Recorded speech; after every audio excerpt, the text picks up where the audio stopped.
Welcome to Spotlight Sessions, where we shine What's a light your on story? incredible. What does accessibility mean to you? What's your mission?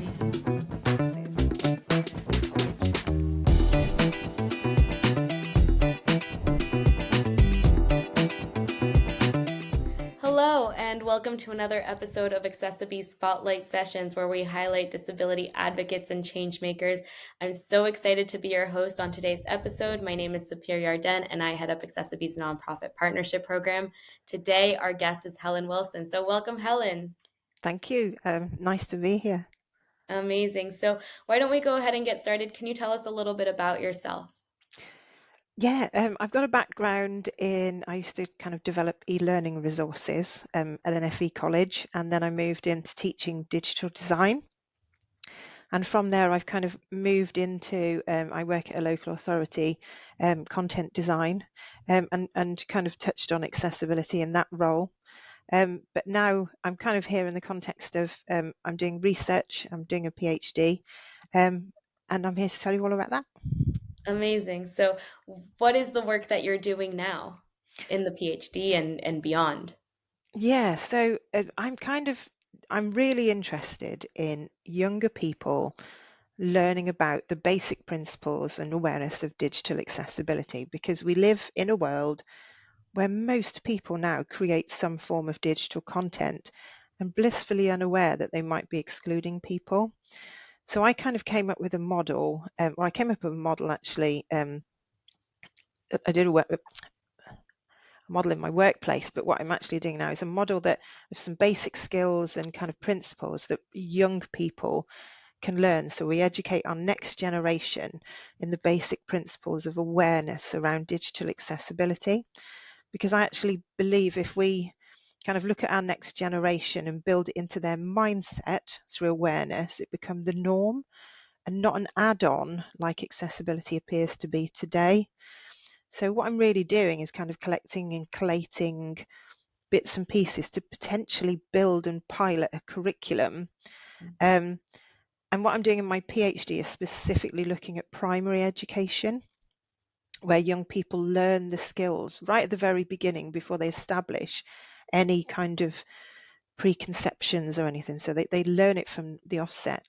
And I'm lucky enough to do, I'm doing a teaching placement. They are 14-year-olds, so not quite my PhD group, but I've also been trying some bits out in further education as well. So that's what I'm trying to do. I'm trying to sort of find out is, can we A, kind of teach young people, and B, how would we get that on the curriculum? Because I believe it really, really needs to be there. I love that. That's incredible work that you're doing. And we know that when you teach something from a young age, it becomes a practice versus when you have to learn it at an older age, it can be an add-on. It can be a Challenging, yeah. band-aid solution, which is not what we want accessibility to be. And I can speak from my own personal experience that when I was managing a website at a previous organization, I was doing everything according to what I thought made the most sense and what looked aesthetically pleasing to me. Absolutely, But yeah. every person has a different lived experience. And when I actually came to accessiBe and started to learn about what web and digital accessibility would look like, I was mortified because what I did was essentially build the least accessible website of all time. But if you don't know, you don't know, do you? Exactly. And Yeah, so now it's my mission to have these conversations and to educate and to talk about the different lived experiences and how that might impact someone's experience online, the type of content they're trying to get, the type of experience they're trying to have, and we need to be enabling that. absolutely. What motivated you to get into this space and to start this work? Well, I think I kind of I'd written some way back when I was at the college. I was lucky enough to write some OCN units around digital literacy skills, and they were kind of just the skills that young people just don't have. Like information seeking. Like seeking, searching on Google and finding the right information, bits and pieces. I was doing quite a lot about that, and actually, when I moved into my current role, I met someone who kind of triggered me to kind of make a bit of a pilot model, if you like, of some of my ideas in my workplace, and they supported it really well, and it's now quite established. But actually, some of the challenges that came with that is getting people in a room to learn about digital accessibility, because first of all, they don't necessarily think it's their responsibility. Secondly, they kind of think it's really complicated, time consuming. I haven't got time for that. And when you kind of get them in the room and you overcome all that, and then it's kind of a bit of a challenge where you're teaching people to learn something, or to unlearn how they've done it before and relearn. And in a way, a bit like accessibility is often kind of an add-on or a retrofix. In my head, we were kind of addressing this awareness and skills later in life, so retrofitting skills. And I kind of went, do you know what, this should be earlier, to stop it being a challenge to engage people, and to kind of stop it being kind of difficult. It shouldn't be difficult. You know, some of the real basic principles of digital accessibility are really, really simple to learn. And some people, when they learnt it, were kind of going, that's actually quite simple, I didn't realise. And I just think it's the earlier we address these skills in school or education, I think we've got a more chance of it being the norm rather than something that people add on later or completely overlook, or just not even aware. Or So the less we yeah, have to correct ourselves later on because we've exactly. already built it in and we've already considered all of the use cases, all of the universal design that comes with that. Absolutely, absolutely. And I think because accessibility generally is kind of, people are adding it on at the end or fixing it or using a checklist, or you know, that it's not yet in the mainstream, but it's not yet something that people do by default. You know, imagine like a child kind of seeing a video without captions and they notice that. They wouldn't know now, but you know, people noticing those things that really should be there. But that's kind of my long-term vision, if you like, in terms of, I think, or I'd really like to find out, well, just out of curiosity, really, can children grasp this? My niece can, and she was really, really interested in it, and she's going, oh, I didn't know that, I didn't know that, and she's gone off and told some of her friends, and it was actually talking to her that she was like a sponge. She wanted to learn it, she was fascinated, whereas when I was at work, I was battling with my colleagues just to get them interested. It was quite an interesting kind of contrast, if you like. Yes, definitely. So this might be an interesting question, but when you hear the word accessibility, what comes to mind for you? Oh, right. So it's interesting. I'm just at the moment doing a little bit of my literature review and talking about accessibility, which is associated with disability, which some people then think it's just a niche kind of thing, that's someone else's job. But to me, it's about that universal design, where it's part of the design, it's part of the process, it's planned in, and not that checklist like we were talking about at the end. So it's, to me, accessibility should be, we're just looking after everybody and should all be aware. But to me, I think it's that designing with other people in mind throughout. Um, and I think sometimes, you know, at the moment, there's a lot around like the WCAG guidelines. And I think sometimes checklists like that divorce digital accessibility or whatever away from people and their needs and, you know, what they're supposed to support. You get very reliant. People are very reliant on, you know, the checklists and the automated tools and bits and pieces. And I think we need to just get back to that human element. And that doesn't kind of, I think if you taught it young enough, you kind of also kind of building in that kind of awareness of diversity in society as well. So to me, digital accessibility is everybody's responsibility. So we need to stop assuming it's for web designers or techie people. They of course have a role to play, of course they do. But I think everybody can do their little bit. You know, we're inclusive with our language and behavior and stuff. And you wouldn't just kind of go, oh, do you know what, it's not my job, that's HR's job in the workplace, or that's someone else. You just wouldn't. So why is digital different? Why can't we all learn how to be inclusive? So that that's really what it means to me. Is it's about diversity, it's about inclusion, and it's about learning, because when you learn more, you're a lot more aware, Mm-hmm. and you can do you know what I mean? You kind of it, because as you said, we can blissfully make stuff and what we think, but if we're educated, we know what we're doing. Mm-hmm. Exactly. So yeah. Thank you for sharing that. Yes. And do you have a memorable experience from your teaching experience or from being in this field that you'd like to share with us today? Yeah, I think if I go right back to my first kind of experience, if you like, when I was a learning e-learning developer, and I created some resources for a group of learners with disabilities, and they were all using assistive tech. It was the first time I saw it, and I think you make a lot of assumptions about people on assistive technology. And I went into the class to kind of test out these resources with them, and I think I was a bit I think I was a bit disappointed in myself, because I had, like, my preconceptions of their abilities were very, very wrong.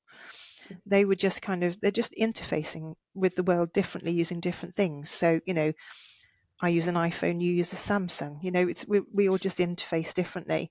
Around about the same time, I think my son was diagnosed with autism. So he was kind of seeing the world and kind of navigating the world in a very different way. And it really, really kind of opened my eyes and heart, I suppose, to kind of the struggles that people have when things aren't put in place. And sometimes it's really, really basic things. So with him, just explaining to him what's going to happen in the day kept him calm. Something as simple as that makes a lot of difference. Anyway, fast forward in my role, one of the biggest things I think is why I'm probably here today is I met a colleague in my workplace. She used a screen reader to do her job, but she was just kind of battling all the time to try and do her job, because she was sent documents that she had to read, she had to review, that weren't accessible. And some of the real basic things just weren't there, like headings and links that kind of made sense. And I was just like, but that's really easy. Why can't we teach people that? Mm-hmm. And that's kind of what kind of inspired me to start thinking, hang on, digital awareness education. It's, the WCAG thing was kind of part of my job at the time, but that's not for everybody. Mm-hmm. But everybody could make a difference. And actually, it was that kind of started me on this journey, if you like, and why I'm kind of doing what I'm doing now, because the stuff I've did at work is now part of the language. So people, when they create documents, they say things like, I'm sculpting my document. And when it becomes part of the language and they know that's what they've got to do, I was like, oh, that's interesting. And they were kind of coming back going, oh, I went to Tesco's and I noticed the color contrast on such and such. You only think it's gone past the workplace. What if that was young people? So yeah, so the lady I met at work, Sandy, she has had, well, she's kind of triggered a lot of all the stuff that I've been doing. So yeah, she's retired from work now, but she's had a very lasting impact on me in terms of So her experience. Yeah. good on her and good on you. Yeah. You alluded to this a little bit before, but I'll jump into a question here. What is one thing that you wish people knew about people with disabilities? Never make assumptions. Never make assumptions. Never assume you know. I think, as I said, when I made those learning materials at the college, I soon realised with assistive tech that these young people were just doing exactly the same as other learners in the college. They just used assistive tech to do it. And I kind of realised I'd made very inaccurate assumptions Mm-hmm. about people with disabilities, people, and don't do that. Don't do that at all. Because I learned a lot, probably more about myself and my bias and my ignorance, I suppose, at the time. But also they're people first, not a disability. Mm-hmm. And people often don't see past that. So I'm kind of reading a lot of literature at the moment, and it's kind of saying that students feel awkward around people with disabilities and stuff. That's lack of education, probably exposure, but also they're a human being. Why would you feel awkward with another human being? So we just all, we all interface with the world differently. So as I said, we might use different equipment to do things. It doesn't make us any less at all. And I just think things like assistive tech level the playing field, and no matter how you kind of interface with the world or what you use or who you are, we're all human. And I just think it's kind of that awareness, isn't it, of stuff, because a lot of people made assumptions about my son and therefore about my parenting, and and you feel like going, no, no, he's probably far cleverer than all of you put together. And yeah, it's I think there's too much kind of, because disability isn't taught on the curriculum really either. So why would people know? And people kind of construct this assumption, don't they? Assumptions about people and their lives. And yeah, I'll tell you what I particularly like, which I've used in a little bit of teaching, is the Microsoft toolkit. They've got that fantastic personas thing with the model of permanent, temporary and situational disabilities. And it just kind of demonstrates that how things that help, say, someone with a hearing impairment can help everybody. And it kind of, I think, levels the playing field in that actually we can all, kind of get involved. It's that society thing, isn't it? The society as an enabler. And I think enabling society is about education, and the way you scale that is in school. I agree. Education is at the core of everything that we should be Absolutely. doing. And I really like what you said before. There's a phrase that I've started saying almost on a daily basis since I've started in my position, which is, when we assume wrong. Because Yes, at the end of the day, our biases are always going to challenge us. And I absolutely. think it's been an incredible experience also for myself to be in this space and to see what assistive technology can do to level the playing field. So I Yeah. appreciate you sharing that as an example. I also think as well, because when I was with my colleague, the speed in which she used her screen reader, The and speed is she incredible. it is, and she was doing the same thing as me completely. So Right. same speed, but I was just in awe. I think I don't think I Uh-huh. could take that much information in. So fantastic. The first time you hear the screen reader at that Mm, speed. Yes, yeah. absolutely. Okay, so this leads to the next question, which is we spoke a little bit about what it is like as an adult, but for the business community, maybe to some of our viewers who might be related to brands and corporations, what would your message be to them? I think invest in training to raise that awareness, so they can just kind of create content or branding that can just kind of engage everyone. Because even those basics that, some of the basics, on social media, for example, they make all the difference. And it often kind of doesn't occur to people that content might not even be accessible. It's often an afterthought. But I think as well, you can, engage with the community, learn from them, because actually you just, as a business, as a brand, you're just going to open that door, aren't you, to a loyal set of customers potentially. And I think as human beings, they've got a lot to teach you, and I think we can learn a lot from each other. I've learned an enormous amount from my colleagues, and I just think, yeah, just raise the awareness, get that education. Those basics make a difference too, and you're widening your customer base, I think, is probably the best thing to say. Definitely. And if you start basic, you build your knowledge, don't you? So yes, I'd invest in training, Mhm. invest in education. Great. And for the individual person, if we could each take one step to making the world a bit more inclusive, what would you Absolutely. say there? I think everybody has the potential. I mean, making a document, my colleague making a document accessible meant that she didn't have to spend time chasing people to send her a different thing. And I think all of us can make a difference. Even something as simple as, like camel case hashtags can make a difference. Alt text can make a difference. Captions on video, they're not difficult things to learn. Mhm. And I think everyone has the potential to spend an extra 30 seconds potentially to do something that will make the world a better place. So I think we should include some of those resources in the description below so that our viewers can also benefit from some of the tips Mm, and tools that you have. Thank you so much, Helen, for being a guest today on the Spotlight Sessions. Thank you very, very much. And I'll look forward to sharing more information as I get in that classroom. So it should be fun. We can't wait. And to all of our viewers, thank you so much for tuning in. You can continue the conversation with us by liking and subscribing to our YouTube channel or following us on Instagram at accessiB_community. We'll see you there.